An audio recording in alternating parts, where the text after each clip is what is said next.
ॐ नमः सिद्धेभ्यः। ॐ नमः सिद्धेभ्यः। ॐ नमः सिद्धेभ्यः। ॐ जय जय जय। नमोस्तु नमोस्तु नमोस्तु। नमो अर्यन्ताणं नमो सेदाणं नमो ऐरियाणं नमो वजायाणं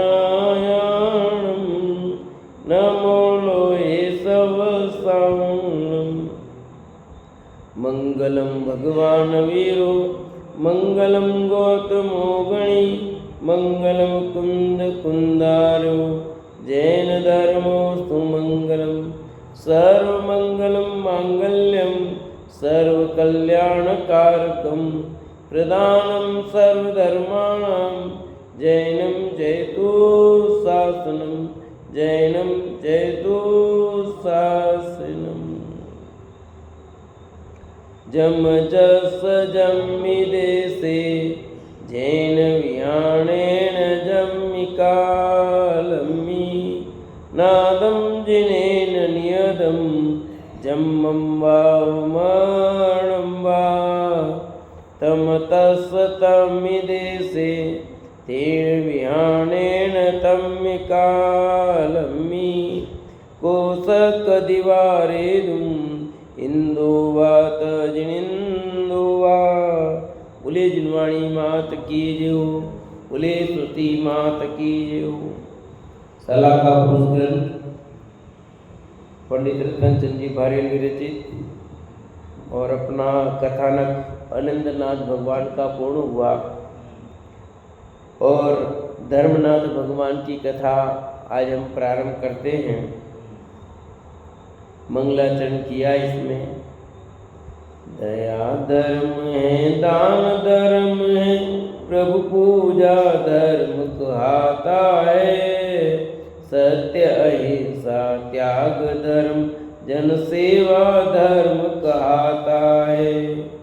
ये लोक धर्म के विविध रूप इनसे जग पुण्य कमाता है।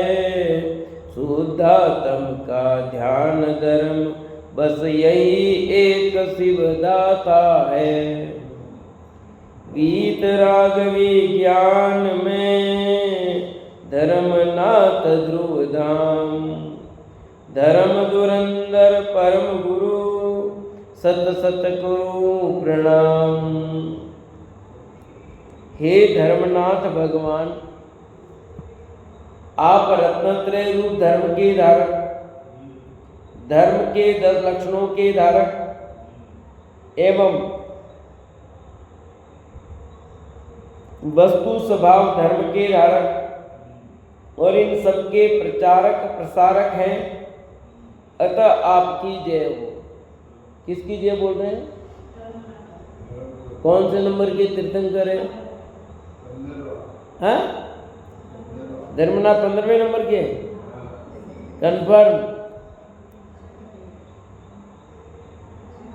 तो धर्मनाथ भगवान का नाम धर्म होने से यहाँ विशेषता डाली कि आप रत्नत्रय रूप धर्म के धारक हैं। जो नाम है उनकी विशेषता के आधार पर हर जगह बताने की कोशिश की।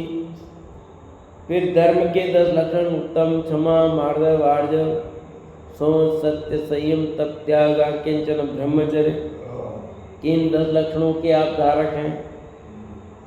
फिर तीसरे जो लक्षण है वस्तु स्वभाव धर्म है, तो उसकी बात कही गई। वस्तु स्वभाव धर्म के धारक हैं। तो धर्म रत्नत्रय को धर्म का, 10 लक्षण को धर्म का, वस्तु स्वभाव को धर्म का, उन सब बातों को यहाँ इन सब के आप प्रचारक हैं और प्रसारक हैं। प्रचार भी करते हैं, विस्तार भी करते हैं, इसलिए आपकी जय हो।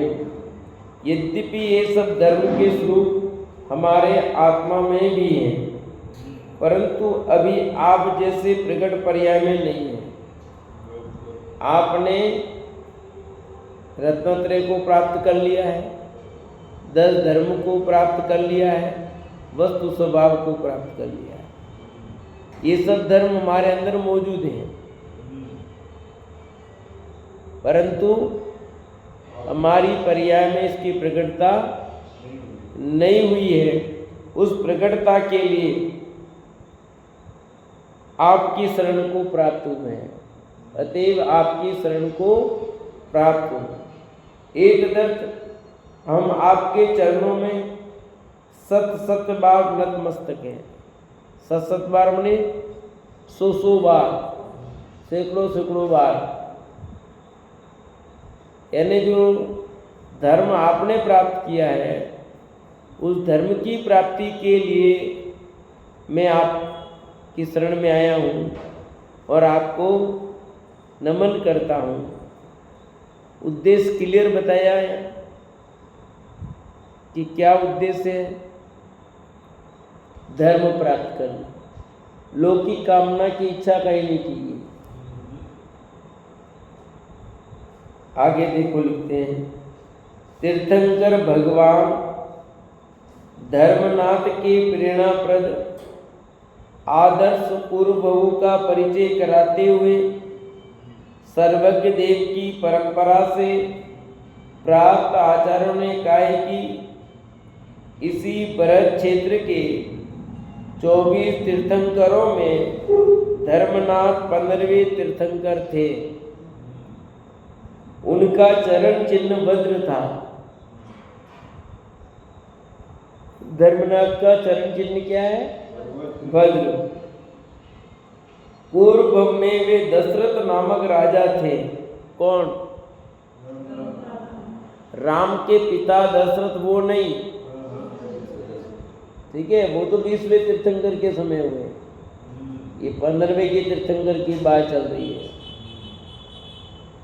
और उसके पूर्व हुए तो 15वें बनेंगे, उनके पूर्व की बात चल रही है, ठीक है।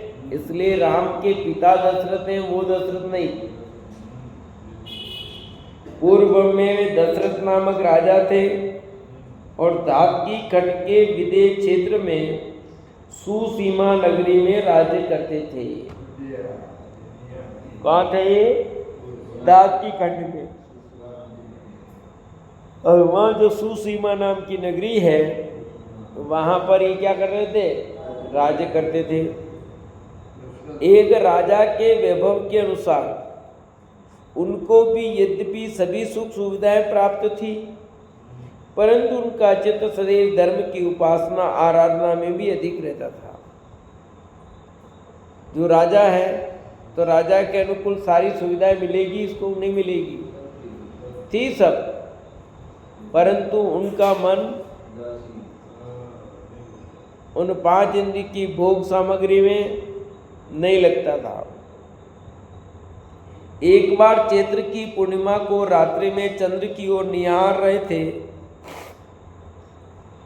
देखते ही देखते उसको चंद्र ग्रहण लग गया। बस उसे देखते ही राजा दशरथ को वैराग्य हो गया। कल क्या हुआ था? सूर्य ग्रहण, है ना? ये चंद्र ग्रहण की बात है। उसको देखा और उन्हें वैराग्य हो गया।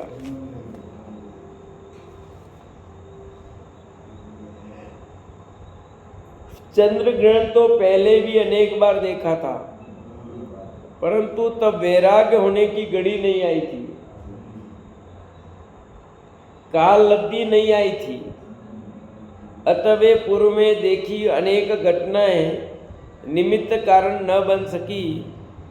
अब अनंतर में उपादान की तत्समय की योग्यता का परिपाक हुआ और बाहर निमित्त रूप में चंद्रग्रहण को देखने का संयोग मिला, तो राजा दशरथ को वैराग्य हो गया। अब यहाँ पर पैराग्राफ में किसकी चर्चा आई, बता सकता कोई?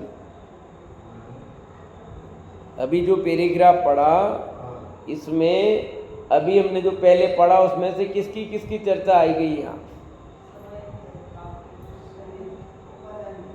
निमित्त और उपादान की ज्ञान कराया, आपको पहले सिखा दिया अनंतनाथ के समय, तो अब यहाँ निमित्त और उपादान की बात आ गई, यानी 5 समवाय की चर्चा भी आ गई है, काल अवधि की बात आ गई कि चंद्रग्रहण तो पहले भी देखा था पर हुआ क्यों नहीं, कि काल अवधि नहीं पकी थी। अब यहाँ काल को मुख्य कर दिया, फिर बाद में अब कह दिया तत्समय की योग्यता, उपादान में योग्यता न पकी हो, बस तत्समय की योग्यता का पकना ही काल अवधि है। समझाएंगे? जब तक अंदर में तैयारी नहीं होगी, उपादानगत योग्यता तैयार नहीं हो, तब तक कौन क्या करे।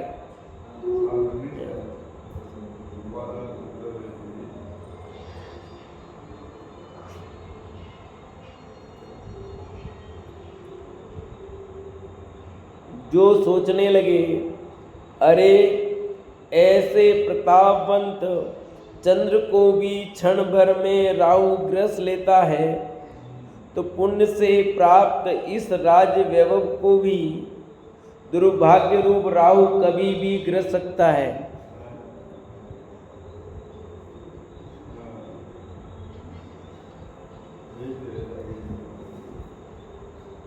क्या कह रहे हैं?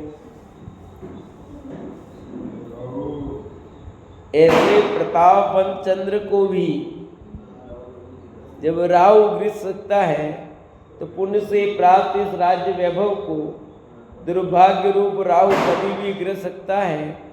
अतः समय रहते ऐसा काम क्यों न करे जिससे दुर्भाग्य को ग्रसने का मौका ही न मिले। इसलिए समय रहते काम कर लो भाई, है ना। ये जो बाहर का पुण्य का ठाठ दिखाई दे रहा है ना, ये कब भी समाप्त हो जाएगा पता नहीं है, और अपन देखते जा रहे हैं सब। अपने आंखों के सामने कितने ही लोग करोड़ोपति से रोडपति हो गए हैं और रोडपति से करोड़पति हुए हैं। दोनों चीजें देखिए, कौन आदमी कहाँ था और कहाँ पहुंच गया, कहाँ से कहाँ वापस आ गया। ये सब देखते हुए, अनुभव होते हुए भी ये जी विश्वास नहीं करता है कि अपने साथ भी ऐसा हो सकता है, ऐसा उसको लगता नहीं है। पर अपन अपने साथ कैसे हुआ? अपने तू कौन सा लाड साहब है भैया? अपने साथ भी पुण्य की क्षीणता कब हो जाएगी और कब ये अनुकूल सामग्रियाँ जो है सब चली जाए पता नहीं है। अरे करोड़ों अरबों का धन भी समाप्त हो जाता है। अभी देख रहे ना, मुकेश और अनिल के पास कितना था, पर अब देखो कितना सब रोज के रोज नए नए अरबों की संपदा थी, पर अब रोड पे आ गए हो। एक भाई पूरे भारत का सबसे अधिक पैसे वाला, तो दूसरा भाई एकदम नीचे आ गया। कर्जा ही कर्जा, कर्जा ही कर्जा, कर्जा ही कर्जा, रोज नए नए पोल खुल रही है। तो समय कब किसका बदल जाएगा कुछ पता नहीं है।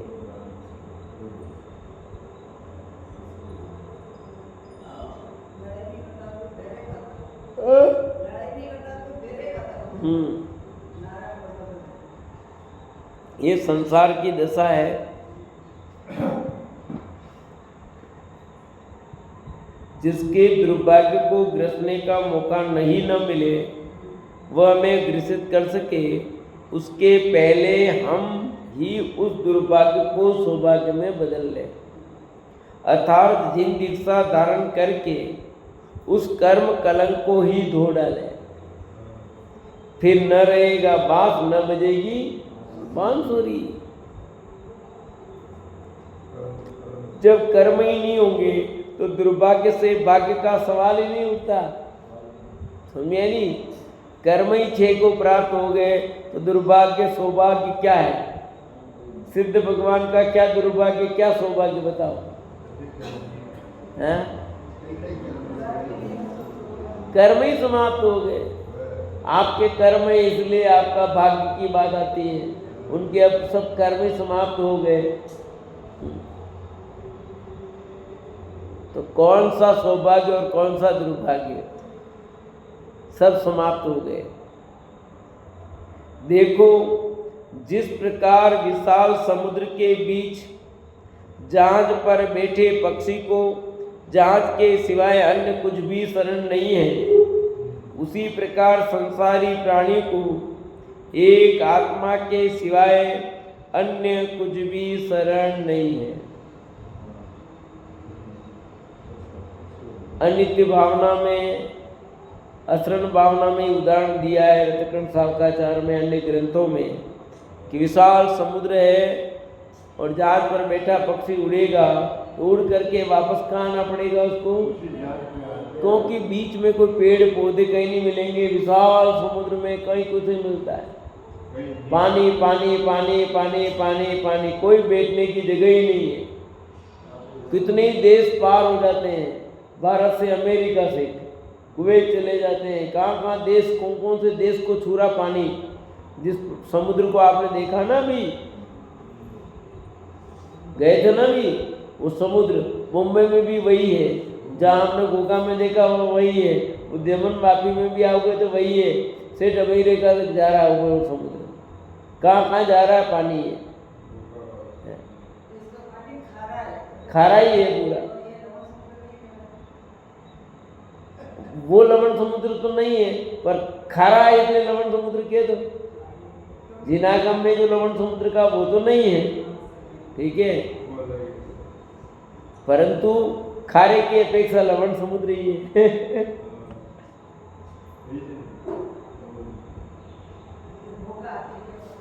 ये भाव निक्षेप है, खारा इसलिए।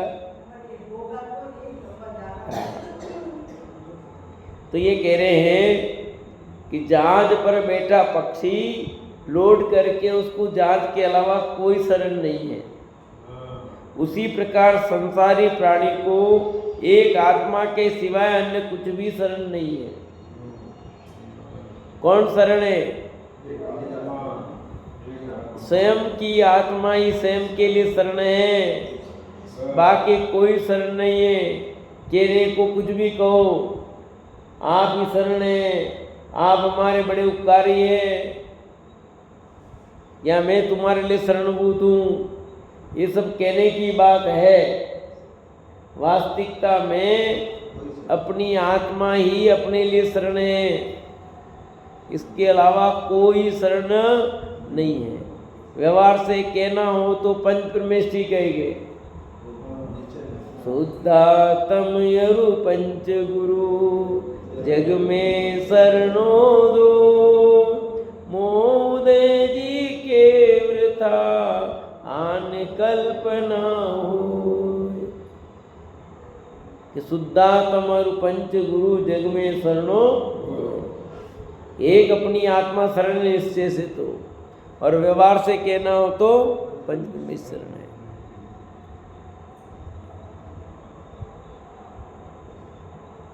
ये जीव परिवार के निमित्त से पाप करता है, उसका फल उसे स्वयं को ही भोगना होता है।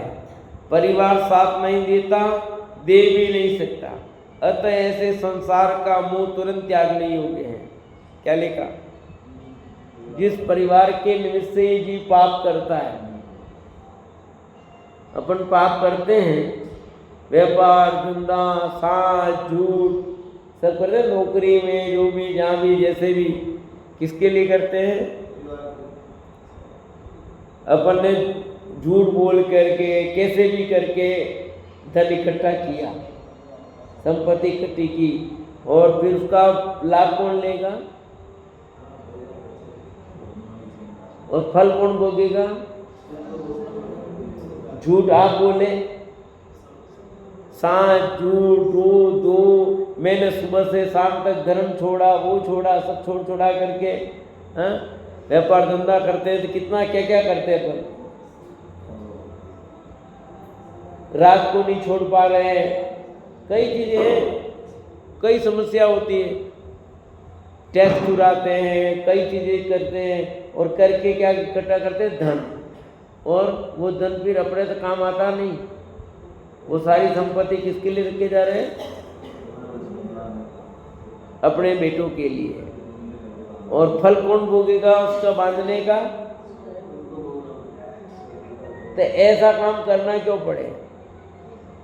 है सजा आप भोगे और उसका आनंद दूसरा ले। पर कौन ये सब समझते हुए भी अपन समझने को तैयार है? मैं पूछता हूँ। हाँ काका,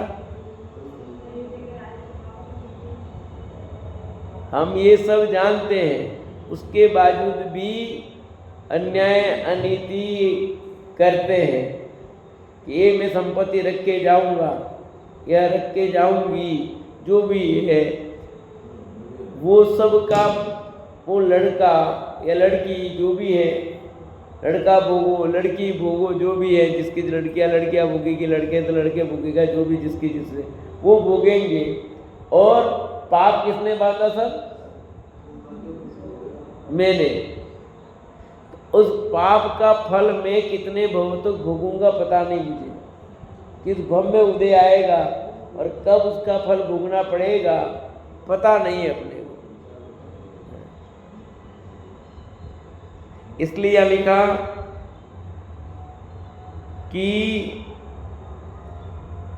कुछ भी शरण नहीं, यह जीव परिवार के निमित्त से पाप करता है और उसका फल उसे स्वयं को ही भोगना होता है। परिवार साथ नहीं देता, दे भी नहीं सकता। वो देना चाहे तो भी, वो कहावत है, कांदा कांदे दे लारे नहीं मरे। कांदो कांदे पर लारे नहीं मरे। तो वो ऐसा ही है आपका, अरे बड़ा दुख हो रहा है, आपको अच्छे नहीं है, तभी सही नहीं है, तो सब कहेगा, खड़ा हो जाएगा। परंतु जो कष्ट हो रहा है वो कौन भोगेगा? शरीर में हो रहा है, जहाँ भी हो रहा है, जैसा भी हो रहा है, वो तो अपने को ही भोगना पड़ रहा है ना। है अभी पैर में लगी, इतना कष्ट हो रहा है, इसको भोगना तो मुझे ही पड़ रहा है। आप सब क्या करते हो? पंडित साहब ठीक है, कैसे ठीक, इतना ही तो कर रहे हो, बाकी तकलीफ तो मुझे भोगनी पड़ रही नहीं पड़ रही है। एक जगत की व्यवस्था है कि कर ले जितना करना हो, परिवार तेरे साथ नहीं देगा। यह जीव परिवार के निमित्त से पाप करता है, उसका फल उसे स्वयं को ही भोगना होता है। परिवार साथ नहीं देता है, दे भी नहीं सकता। देता तो नहीं है पर दे भी नहीं सकता, देना चाहे तो वो लोग। अतः ऐसे संसार का मोह तुरंत त्यागने योग्य है। दशरथ राजा यह निश्चय करते हैं कि मैं भी कल ही मुनि दीक्षा ग्रहण करूंगा और अपने चैतन्य सुख को साधूंगा। कर लिया जो करना, अब अपने लिए करना है। ये राजपाट भोग लिया, भोगा दिया, ये तो हुआ सब दूसरों के लिए, अपने लिए कुछ नहीं किया। अब मैं कल ही दीक्षा लूंगा। ऐसा राजा दशरथ धर्मनाथ का पूर्व ने निर्णय किया है। दूसरे दिन प्रातःकाल राजा दशरथ ने राज्यसभा में जिन दीक्षा लेने की घोषणा कर दी, अनेक भव्य जीवों ने उन्हें वैराग्य की प्रशंसा की और अनुमोदना की। उनके अनेक मंत्रियों में एक विचित्र मंत्री नामक मंत्री कुछ विचित्र ही था। मंत्री का नाम क्या था? और वो कुछ विचित्र ही था। वह भी परलोक और मोक्ष के प्रति आस्थावान था। वही कौन? विचित्र। वही परलोक और मोक्ष के प्रति आस्थावान था। शेष नास्तिक विचारों के मंत्री ने राजा को सलाह देते हुए कहा, ये विचित्र वाला तो सही था, पर दूसरे जो मंत्री थे वो नास्तिक थे।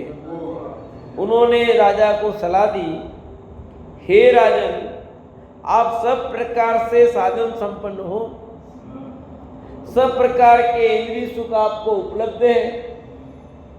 इन प्रत्यक्ष सुखों को छोड़कर प्रोक्त सुखों की मृत तृष्णा में क्यों वन वन भटकने जाते हो? किसने कहा?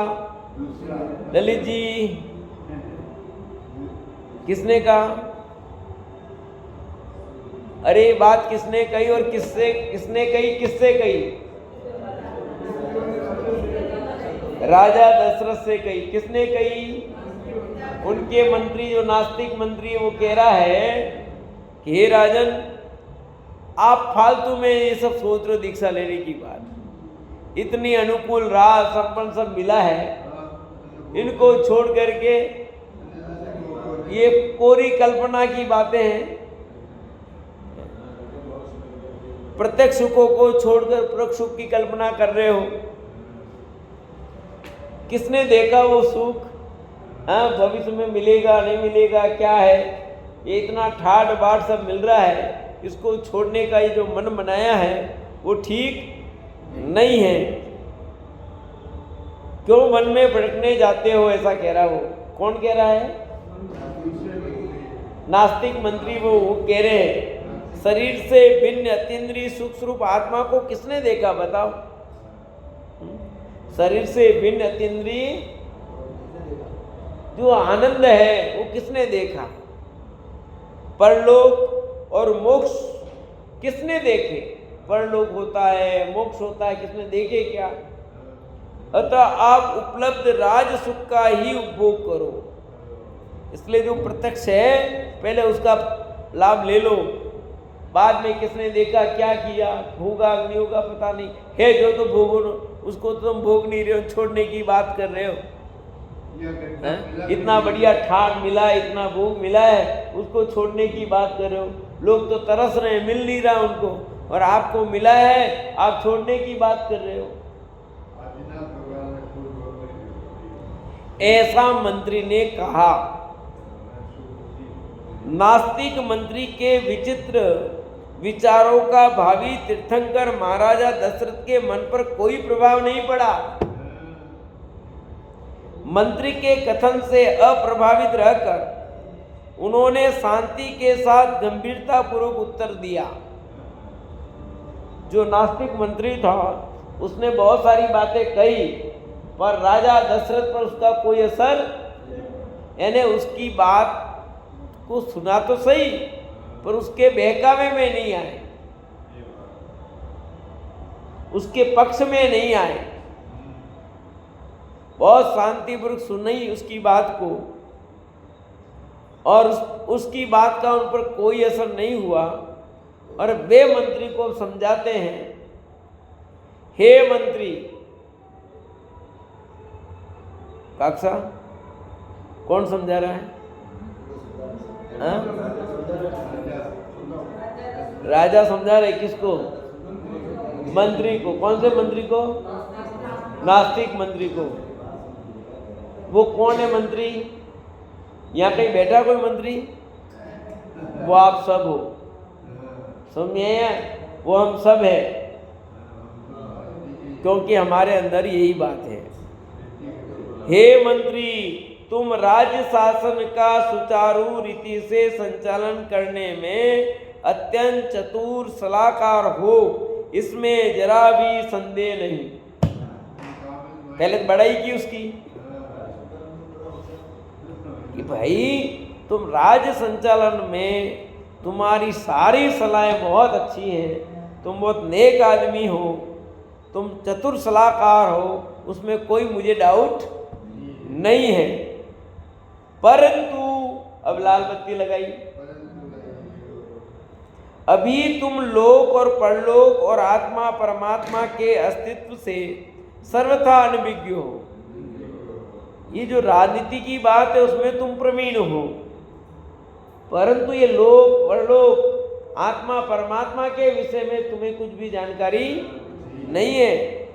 सर्वज्ञ सर्वदर्शी जिनेश्वर ने प्रत्यक्ष ज्ञान पूर्वक ये सब कुछ देखा जाना है कि लोक होता है, परलोक होता है, पाप पुण्य होते हैं, आत्मा परमात्मा होते हैं। ये सब सर्वज्ञ भगवान ने देखा है और उन्होंने बताया है ये, और आत्मा के स्वरूप की सिद्धि की है उन परमात्मा ने। और सौभाग्य से, आगे की बात, और सौभाग्य से जिन धर्म की शरण प्राप्त होने से मुझे भी अपने स्वानुभव द्वारा देह से भिन्न आत्मा प्रत्यक्ष भाषित होने लगा है। कौन कह रहा है? राजा दशरथ। कि सौभाग्य से मुझे भी उस आत्मा के दर्शन हुए, उस आत्मा का अनुभव हुआ है, इसलिए मैं प्रत्यक्ष गवाह हूं ना। आपने पूछा था ना उसने, किसने देखा? कि सर्वज्ञ भगवान ने देखा। चलो वो भी नहीं, पर मैं प्रत्यक्ष गवाह हूं, मैंने खुद ने अनुभव किया है। मैं उस आत्मा का आनंद ले रहा हूं, उस सुख का अनुभव कर रहा हूं, इसलिए तुम्हारी बात को मैं मानने को तैयार। आपने प्रत्यक्ष जिस चीज को देखा समझा है और कोई कि ऐसा है ये, तो आप क्या कहोगे कि नहीं भैया ये बात मैं नहीं मानता, मैं उस व्यक्ति के साथ में था, मैंने प्रत्यक्ष देखा, सब कुछ ऐसा है, और तुम ये बात के तो मैं मानने को तैयार। अरे तुमको क्या पता? तुमको पता नहीं भैया, मैं खुद स्पष्ट देखा। यदि मेरी आंखों से मैंने नहीं देखा होता, कानों से नहीं सुना होता, तो मैं बात मान लेता, पर इसका तो मैं प्रत्यक्ष गवाह हूं, मेरा अनुभव। ऐसे ही कह रहे हैं कि इस आत्मा को मैंने स्वयं अनुभव किया है, उसका स्वाद मुझे आया है, और तुम कहते हो आत्मा परमात्मा कुछ नहीं है। ये बात स्वीकार्य नहीं है। विषय रहित अतीन्द्रिय आनंद का स्वाद भी मुझे किंचित किंचित आने लगा है, थोड़ा थोड़ा वो आनंद अनुभव मुझे भी आने लगा है। आत्मा में जैसा निराकुल सुख है वैसा इन विषयों में कहीं नहीं है, ऐसा मैंने अनुभव किया है। कि मुझे जो अतीन्द्रिय आनंद आया है, उस अतीन्द्रिय आनंद के सामने विषयों का सुख रंच मात्र भी नहीं है, ये स्पष्ट मुझे अनुभव में आ गया है। मैं दूसरों की बात नहीं कर रहा हूं, परमात्मा ने कही वो बात मुझे स्वीकार्य हुई, इसलिए परमात्मा की बात को सही मानता हूं और स्वयं मैंने अनुभव कर लिया है। इसलिए तुम जो कहते हो वो मुझे अब स्वीकार्य नहीं है। गुड़ मीठा होता है, आपने खाया? अब वो कह रहा है कि नहीं गुड़ तो कड़वा होता है। भैया गुड़ मैंने खुद ने खाया है, हमने एक बार नहीं अनेक बार खाया है, और हमें तो हमेशा गुड़ मीठा लगा।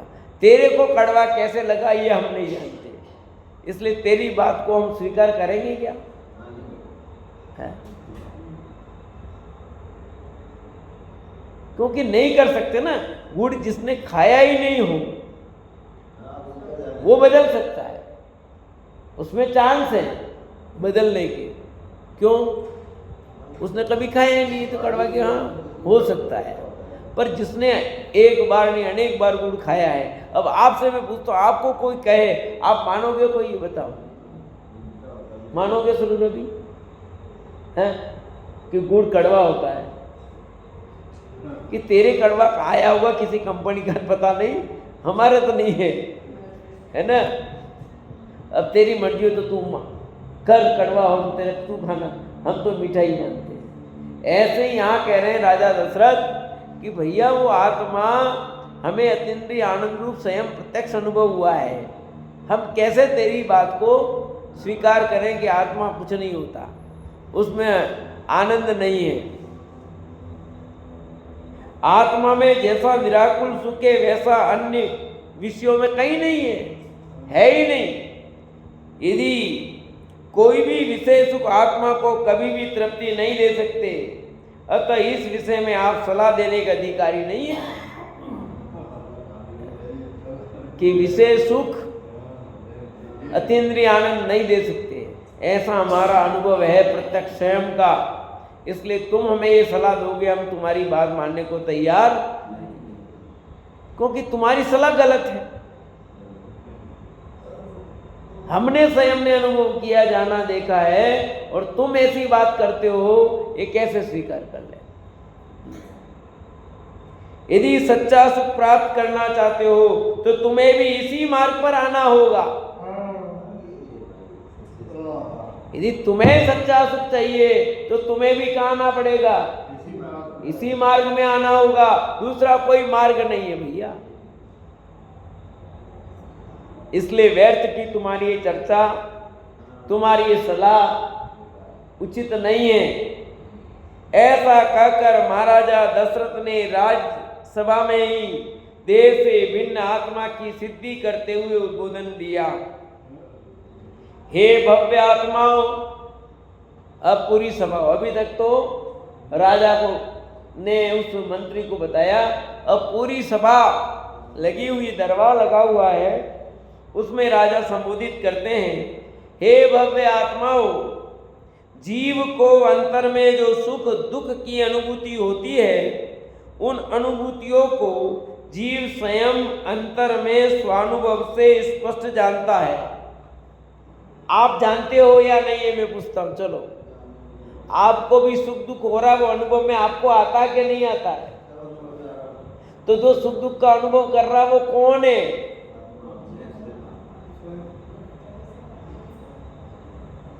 आप अभी सुन रहे हो, ये समझ में आ रहा है, ऐसा कौन समझ रहा है? ये किसकी समझ में आ रहा है मैं पूछता हूं। ये जो समझ रहा है वो कौन है? शरीर है? शरीर समझ रहा है, शरीर सुख का अनुभव कर रहा है। ये पंखे की ठंडी हवा आ रही है, ऐसा जो ज्ञान हो रहा है वो कौन कर रहा है? शरीर कर रहा है क्या? ठंडा शरीर हुआ होगा, पर ठंडेपन का ज्ञान कौन कर रहा है? विचार की उत्पत्ति शरीर में नहीं होती, किंतु शरीर से भिन्न जीव में होती है। ये जो विचार की उत्पत्ति हो रही है, वो विचार कहाँ उठ रहे हैं? शरीर में क्या आत्मा में? हैं? आत्मा में उठते हैं, शरीर में नहीं उठते। जीव अरूपी है, इसलिए उसके विचारों और अनुभूतियां भी अरूपी है। आत्मा कैसा है? अरूपी, इसलिए उसके विचार और अनुभूति भी क्या होंगे? अरूपी। वे नेत्रादि इंद्रियों द्वारा दृष्टिगोचर न होने पर भी इंद्रिय रहित स्वसंवेदन रूप ज्ञान से जाने जा सकते हैं। वे नेत्र से, कर्ण से, नाक से, जीभ से, शरीर से जानने में नहीं आएंगे। फिर भी इंद्रिय रहित स्वसंवेदन ज्ञान होने में कोई दिक्कत नहीं है। इस प्रकार स्वसंवेदन करने वाला जो तत्व वही जीव है, जो स्वसंवेदन कर रहा है वही जीव है, और कोई जीव स्पेशल थोड़ी दूसरा। जो सुन रहा है, कौन सुन रहा है? शरीर के जीव? कान सुनते हैं कि मेरे को ये शब्द सुनाई दिए, किसने जाना? जीव जान रहा है, शरीर जान रहा है। आपने जो खाना खाया उसमें चरका है, मीठा है, कड़वा है, ऐसा किसने जाना? जीव ने कि जीव ने? जीव से चखा, पर जाना किसने? जिसने जाना वो कौन था? वही तो मैं था, वही तो जीव था, और क्या था? और कोई दूसरी चीज है क्या? नहीं यार, खाना अच्छा नहीं बना, खाना अच्छा बना। ये खाना अच्छा बना या खाना अच्छा नहीं बना, ये टेस्ट का जो अनुभव किया वो किसने किया? जीव ने तो जाना। वेदन किसने किया? जिसने किया वही तू है, और कोई थोड़ी दूसरा है। शरीर की चेष्टाएं इंद्रियों द्वारा दिखाई देती है, क्योंकि वे मूर्त हैं। शरीर की चेष्टाएं इंद्रियों द्वारा दिखाई देती है, क्योंकि वे मूर्त हैं। इस प्रकार अरूपी एवं ज्ञान में जीव का अस्तित्व प्रत्येक को अपने स्वसंवेदन से सिद्ध हो सकता है। क्या लिखा? इस प्रकार अरूपी एवं ज्ञान में जीव का अस्तित्व प्रत्येक को अपने स्व संवेदन से सिद्ध हो सकता है, यानी स्वयं का निर्णय कर सकता है कि जीव है, ऐसी सिद्धि स्वयं के द्वारा अनुभव में आ सकती है। और आपको कराई अभी कि नहीं कराई? आपके ख्याल में आया कि नहीं आया कि यही मैं हूं जी? ये माई के किसने जाना? जिसने जानने वाला वो तो जीव है। ये तेरी ख्याल में आ जाए कि यही मैं हूं जो जान रहा है, जिसमें चिंतन हो रहा है, मनन हो रहा है, अनुभव हो रहा है, तो वो तो मैं हूं, मैं कोई और हूं ही नहीं। बस मैं हूं ऐसी अपनी अस्थि का जो वेदन करता वही जीव है। मैंने कई बार उदाहरण दिए, जैसे रुमाल, ये रुमाल है, मैं रुमाल को जानता हूं। किसको जाना मैंने? रुमाल को। तो रुमाल को किसने जाना? मैंने जाना। मैंने जाना, ये भी जाना कि नहीं जाना आपने? रुमाल को तो जाना, पर रुमाल को किसने जाना? तो मैंने जाना, ये भी ज्ञान में आ रहा कि नहीं आ रहा आपके? तो दो गए, एक तो स्व और एक पर रुमाल हुआ पर, और मैंने जाना, ये क्या हुआ? तो स्व पर प्रकाशक हो गया कि नहीं हो गया? तो पर को भी जाना और स्व को भी जाना, पर अपने को लगता ही नहीं है कि मैं अपने को भी जान रहा हूं। आप अपने को जाने बिना पर को कैसे जानोगे बताओ? पर ये निर्णय नहीं करता, इसलिए दुख है। मैं हूं ऐसी अपनी अस्थि का जो वेदन करता है वही जीव है। और आगे की चर्चा है वो अपन कल लेंगे। यहाँ समय हो गया, आप विराम लेते हैं।